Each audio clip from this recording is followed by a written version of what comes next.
Salut chers résilients, j'espère que vous allez bien, j'espère que vous vous portez bien. Aujourd'hui, nous sommes en déplacement, nous allons visiter en fait des maisons, donc des maisons qui sont à vendre, maisons donc bâties sur un terrain tout simplement.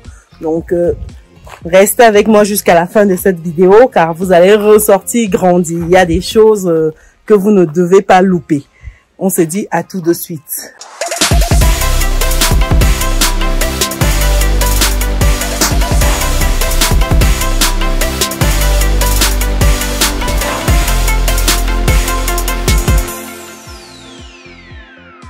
Bienvenue de nouveau sur Business et Réussite, la chaîne qui te permet de muscler ton mindset et tes finances. Si c'est quelque chose qui te parle, alors rejoins dès à présent la communauté des personnes résilientes et pense à lâcher ton pouce bleu en l'air et à partager massivement cette vidéo. Si tu me découvres pour la première fois, je suis Chimène Nana, je suis entrepreneur, investisseur en France et en Afrique depuis quelques années. Et ma passion au quotidien, c'est de te voir atteindre ton indépendance financière. C'est dans ce sens que je partage avec toi mon petit livret qui te donne 10 idées business que tu peux lancer aujourd'hui avec ou sans capital de départ. Le livret est disponible dans le descriptif de cette vidéo. Alors, revenons à notre sujet du jour. Aujourd'hui, on visite des maisons dans la région Ouest Cameroun. Vous voyez la flore vous voyez la verdure là derrière, franchement top. Donc voici un premier site. Donc ça c'est une maison qui est vendue en l'état, c'est pas fini. Donc le propriétaire il a commencé les travaux et il s'est rendu compte que c'était compliqué, il ne pouvait pas aller jusqu'au bout et donc il propose ce logement à vendre. Il va faire juste le chaînage là en haut. Et puis c'est tout. Donc à l'arrière, il a commencé, il n'a pas fini. Donc ici, on est sur 2 chambres, salon, cuisine, douche. Donc il n'a pas pu finir, comme vous pouvez le voir là. Ici à l'arrière, vous avez vous avez de l'eau qui passe là, juste ici. Donc là. Et vous avez ce petit emplacement qui peut être exploité pour autre chose. Donc je vous montre rapidement. Il n'y a pas les clés pour qu'on puisse rentrer et voir l'intérieur. Déjà, on est sur 220 mètres carrés, toute la surface du logement, 220 mètres carrés. Sur ces 220 mètres carrés, on est sur un prix d'achat de 10 millions, non 7 millions de francs CFA.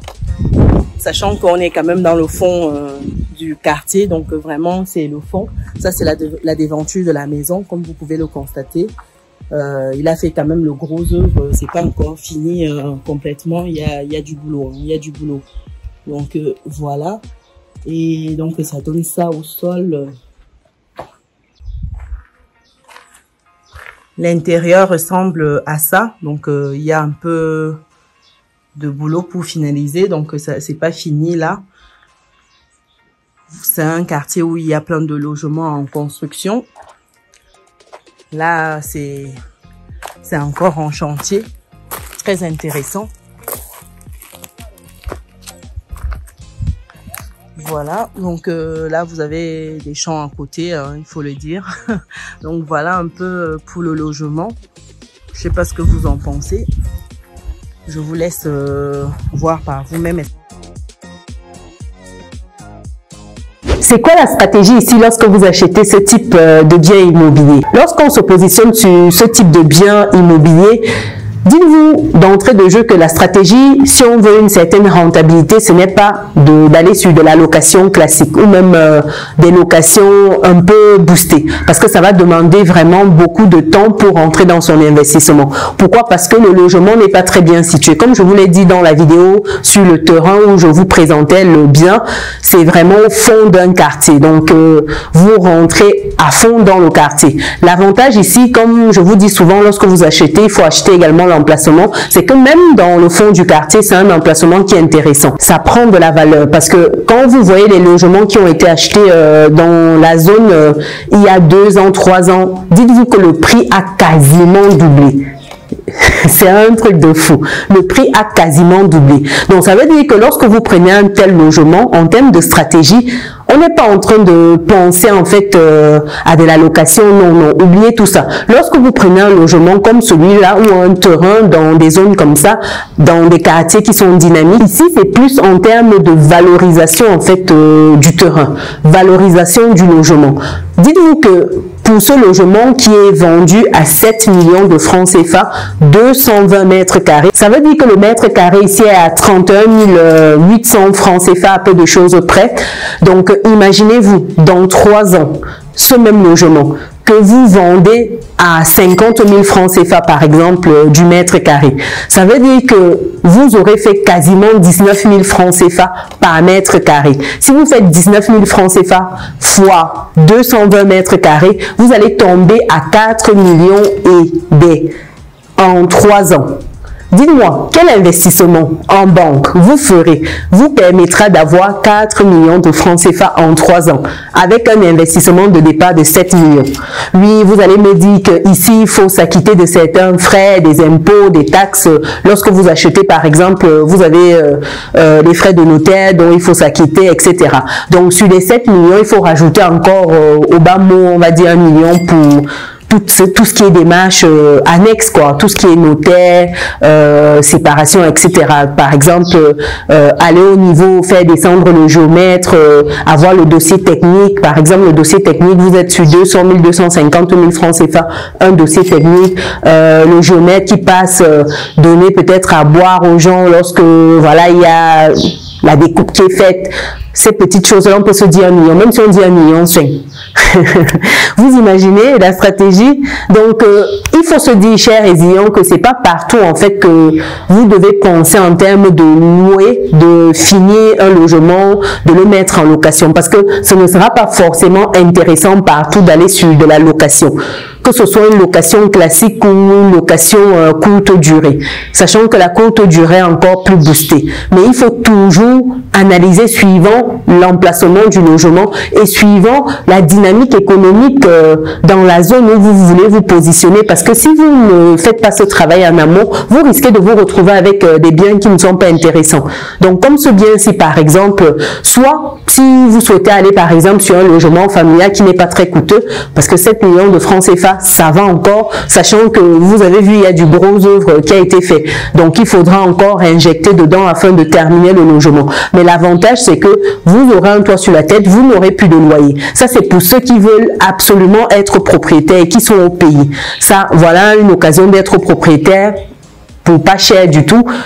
Le souci, c'est qu'il faut aller au fond du quartier. En tout cas, le souci pour moi. Donc, après, maintenant, à chacun de voir en fonction de ses objectifs, de ses ambitions. Si pour vous, c'est peut-être être propriétaire, ça vaut le coup, être propriétaire dans ces conditions-là. Sachant que vous êtes propriétaire, comme on dit, la maison n'est jamais loin pour la personne, quoi. La maison n'est jamais loin. Donc, même si ça a 2 kilomètres dans le quartier, vous allez rentrer, mais c'est jamais loin. Mais lorsque c'est pour de la location, il faut dire que les locataires sont quand même à minima regardants.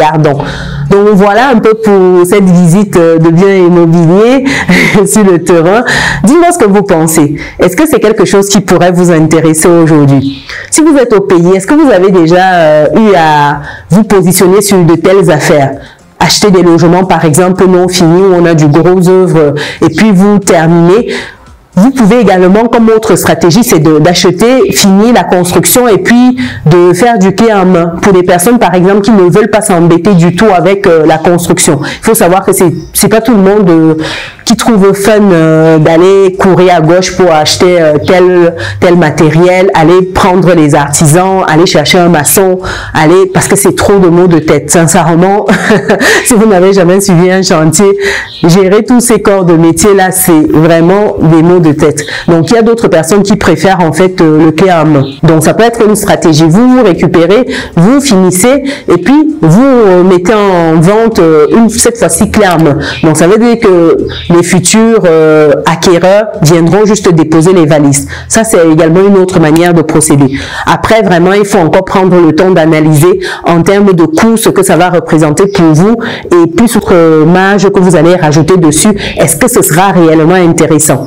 Point d'interrogation. Donc, c'est tous ces calculs que vous devez faire en amont avant de vous positionner. Dites-vous qu'il y a vraiment des multitudes de stratégies lorsqu'on parle d'immobilier. Donc, voilà une ou deux dont on vient de voir ensemble. Dites-moi ce que vous en pensez. Pour des personnes qui ne sont pas encore dans notre belle communauté, mais qu'est-ce que vous attendez? Cliquez sur le bouton qui s'affiche, activez la cloche de notification et partagez massivement la vidéo, chers résilients. On doit être nombreux à avoir connaissance de ces bons plans-là, qu'on soit en Afrique ou en Occident. C'est des stratégies qui fonctionnent. L'immobilier permet vraiment de s'enrichir lorsqu'on a la bonne démarche. Et pour ceux qui souhaitent investir en France, qui souhaitent acheter leur résidence principale en France, vous pouvez bloquer un créneau gratuitement avec moi via le lien qui est disponible dans le descriptif de la vidéo. Nous, on se dit à très bientôt dans une prochaine vidéo. Ciao!